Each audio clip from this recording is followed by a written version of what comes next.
Tes kedua. Tes kedua.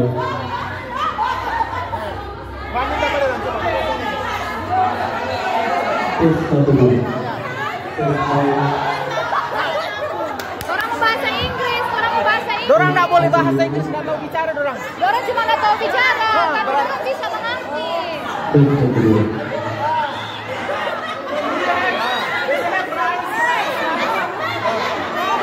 Tes kedua.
Yang sudah berhasil langsung berikan dia dengan masing-masing.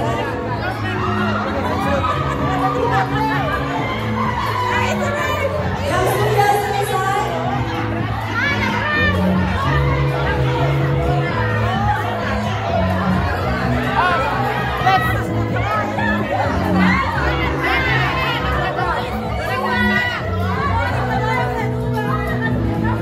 Bapak Ibu, transaksinya adil ya.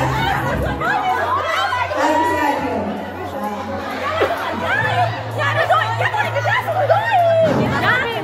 Ya, jadi untuk suku Sombo yang bisa berbicara dengan semua bahasa, berarti dia nanti dia lawan bicara mulai itu bisa bicara dengan bahasa apa saja. Ya. Termasuk bahasa isyarat ya. Termasuk bahasa isyarat, bahasa Inggris. Jadi itu bisa menggunakan bahasa Indonesia sebenarnya. Ya, boleh. Di telinga mereka itu akan terdengar terjemahannya. Bagaimana itu?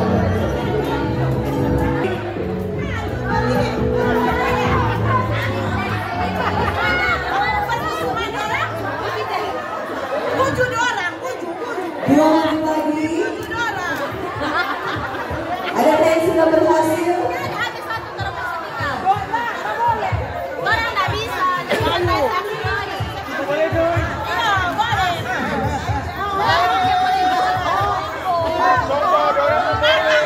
Satu menit lagi.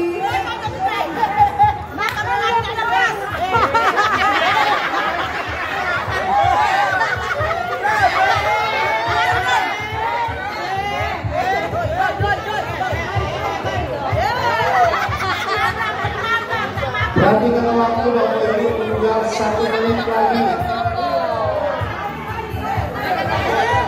Tinggal 1 menit lagi.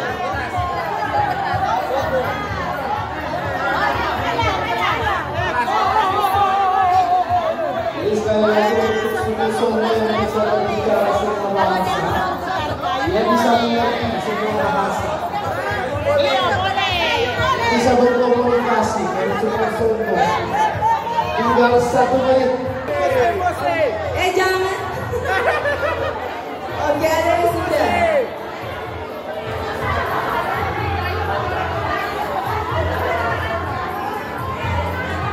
Best friend, our tricks. The first, we lend 200,000 to Sombo because we cannot buy rice from that too. I don't know why they hated us. Actually, we love you so much. Okay, we lend 200,000 to Gubi.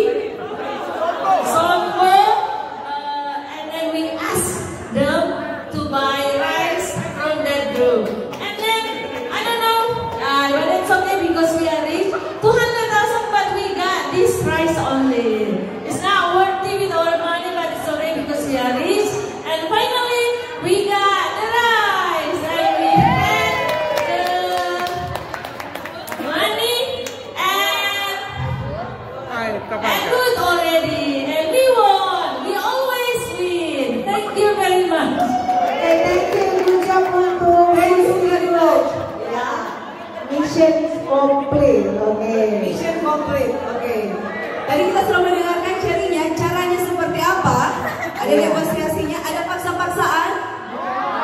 No. Ada rayu-rayuan? Yes. Ada?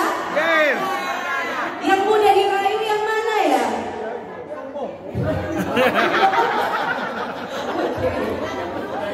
Gara bunting nih.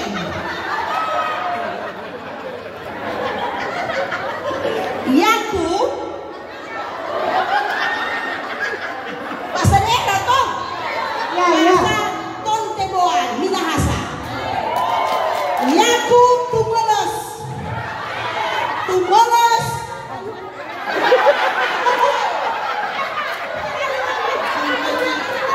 Yaku tumeles rui.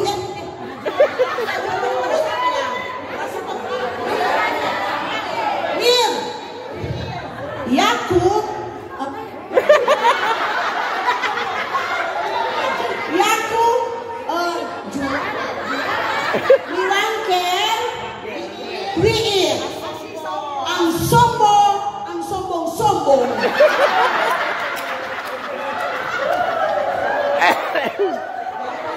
Yaku makere ruir nyok sia nyok baru ini tumeles kayu. Yaku tumeles kayu ang jelek-jelek.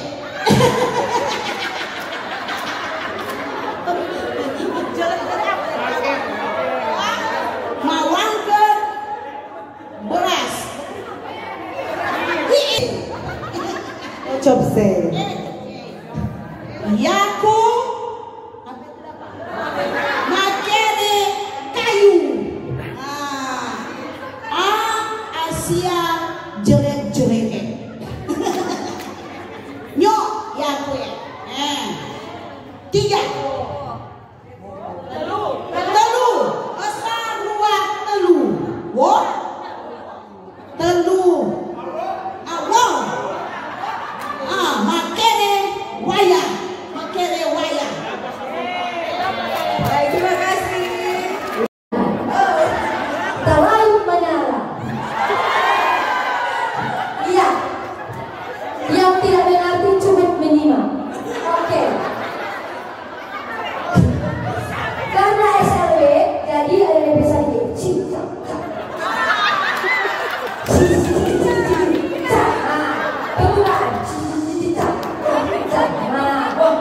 Jadi Yami Suksambo Pilateroin na Albo Hacha.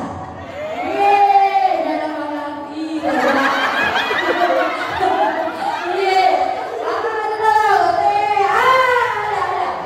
Yami Pianota Albo Hacha. Oh, Yami mesti ada alu. Sedangkan si Yami ini kalah alu. Nah, Yami naik suku musi nama poliroita karena buat si mami itu umahan lah buat casuta mami itu rentenire masa buat buat casuta buat satu kamu karena suku musi mafia sehingga mangitau nangogolaroi kasiani mencasuta kemudian Yami nanusi suku bumi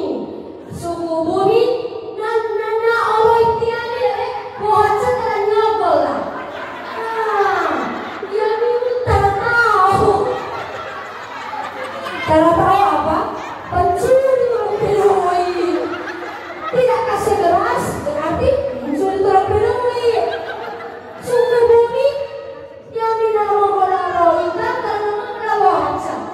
Jadi karena wahaca mene waciani sabcaya. Yang milai nama polisi yang minum nana oyalu abalu. Sekian dan terima kasih.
Ternyata untuk mendapatkan sesuatu itu ada juga yang merombik. Mencuri. Dalam bahasa Minahasa rombik, pencuri. Nah, jadi untuk mendapatkan sesuatu itu dia mendapatkan dengan tidak halal. Mengambilnya tanpa seizin, mencuri. Jadi itu tidak baik. Jadi kelompok yang pengusaha itu pedagang, berdaganglah dengan baik, jangan merombik-rombik. Ya, terima kasih. Oke, baik, kita aplaus untuk ini semua. Baik, ya, adik-adik. Bu, mohon maaf, saya harus klarifikasi. Ya. Jadi sebenarnya suku kami sudah memberikan uang buah ke mereka. Jadi mereka cuma tidak kasih beras. Jadi sebenarnya itu pertukaran uang kami yang sudah buah, kami ambil kayu dari mereka. Yang mereka juga sudah ambil dari ini sebenarnya. Saya mau klarifikasi, Bapak, mereka ambil kayu dua itu dibayar. Bayar beras berapa? Harusnya kan cuma satu kayu. Kalau mereka cuma tukar dengan satu beras. Iya. Nah, sebenarnya ini bukan kami mencuri, tapi kami mengambil hak daripada uang yang sudah kami serahkan ke kelompok mereka dan kami ambil kembali dalam bentuk kayu. Terima kasih. Iya, terima kasih. Ternyata ada perdebatan di sini, ada perbedaan yang muncul yang di awalnya kita belajar mengenai apa? Keragaman, kan? Nah, bagaimana kita mau menyampaikan ke anak-anak soal apa yang sudah diangkat tadi di awal mengenai perbedaan bahasa, ya, suku, budaya, ternyata terjadi di aktivitas. Ada yang tidak connect, tidak nyambung dari bahasanya. Ada yang bisa semua bahasa tapi egonya tinggi, tidak mau menggunakan ya bahasa yang harusnya dia harus bisa berkomunikasi dengan siapa saja, bahkan sampai pada suku yang sebenarnya ada keterbatasan mental, fisik mungkin, ya.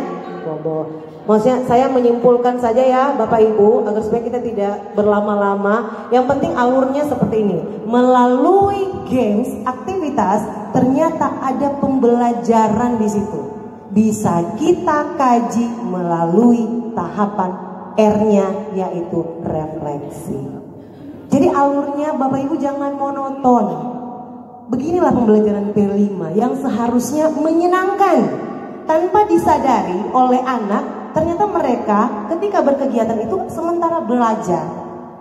Ya, jadi jangan harus mau membaca ya atau melakukan hal yang ya konsisten terus menerus itu terus. Jadi ciptakan hal-hal yang menarik melalui games bisa atau apa saja yang membuat anak ini semakin punya minat yang lebih untuk mau belajar ya, apalagi ini terhadap T5.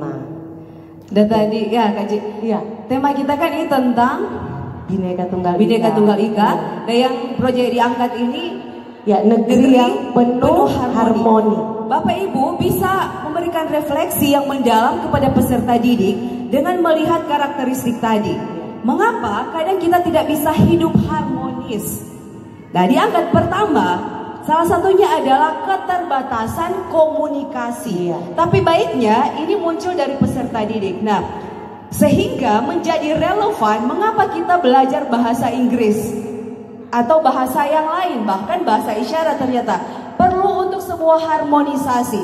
Karena kadangkala intoleransi, ketidaksesuaian, pertikaian itu terjadi bukan karena kita semua jahat, bukan, tapi karena miskomunikasi.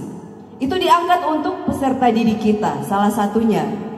Kemudian ada juga yang untuk mencapai tujuan, ini tidak kaitanlah bisa diangkat. Jadi bukan soal kelompoknya ya. Bapak Ibu bisa mengangkat jika masing-masing kita dengan keanekaragaman ini kemudian tidak sesuai dengan rule, berarti ada yang tidak akan harmonis, ada yang akan merasa dirugikan. Nah, karena itu kalau ada, inilah budaya positif atau value di balik aturan. Mengapa murid-murid harus menggunakan seragam? Mengapa kalau terlambat itu ada konsekuensinya? Bukan terutama keterlambatan itu atau konsekuensi itu, tapi apa nilai di balik semua aturan. Nah, antar siswa sampai kedalaman itu. Ini memang modul untuk SMA, tapi bisa dimodifikasi kalau di coaching, diperlukan, disesuaikan dengan tingkat peserta didik kita, jenjangnya. Bapak Ibu. Ya, jenjangnya disesuaikan. Apalagi yang Bapak Ibu bisa angkat dari harmoni tadi? Jangan selalu berdasarkan prinsip transaksional. Ya, kita kasih ngana kasih mesti. Karena kadang untuk hidup harmonis, kadang kita harus keluar dari prinsip do ut des. Kita kasih ngana kasih, tapi ada juga nilai-nilai pengorbanan. Iya, bagaimana Ibu? Yang kuat membantu yang lemah. Wah, tepat sekali. Terima kasih. Tepuk tangan dong untuk Ibu. Yang kuat membantu yang lemah. Itulah prinsip-prinsip subsidiaritas. Subsidiaritas. Kalau kita memberikan bantuan, jangan mengintervensi. Jangan mentang-mentang, ini yang sering terjadi juga. Mentang-mentang kita sering bantu Pak Michael, habis itu kita babangke. Ya. Ini diajarkan juga untuk anak-anak. Jangan lupa profil pelajar Pancasila ini terutama harus dimiliki oleh guru dulu sebelum kita menuntutnya dari peserta didik. Pertanyaannya sekarang, apakah orang sepunya sebagai guru-guru yang merasa sudah punya lengkap dan komplit? Boleh raise hand? Yang merasa sudah lengkap? Belum? Dalam perjuangan? Dalam perjuangan. Oke. Jadi dalam usaha itu ya Kak Cece. Nah, Bapak Ibu bisa ya mendaratkan lagi untuk anak-anak sesuai dengan grade-nya. Bisa dikali lagi banyak Bapak Ibu. Itulah kemarin ada yang masih bingung antara relevansi dan kontekstual. Sekarang bagaimana tema ini kita kontekstualisasikan dan relevan untuk peserta didik. Nah, yang tadi sesuaikan dengan situasi peserta didik. Kalau di kelas itu anak-anak banyak bakalai karena baku babangke, tadi itu waktunya lebih panjang disampaikan bakal kita memberi, ya jangan ungkit-ungkit. Ya. Karena itu pertama tidak akan berguna untuk kita dan juga tidak akan bermanfaat banyak untuk yang kita kepada siapa kita memberikannya. Masih panjang Bapak, waktu kita terbatas sekali.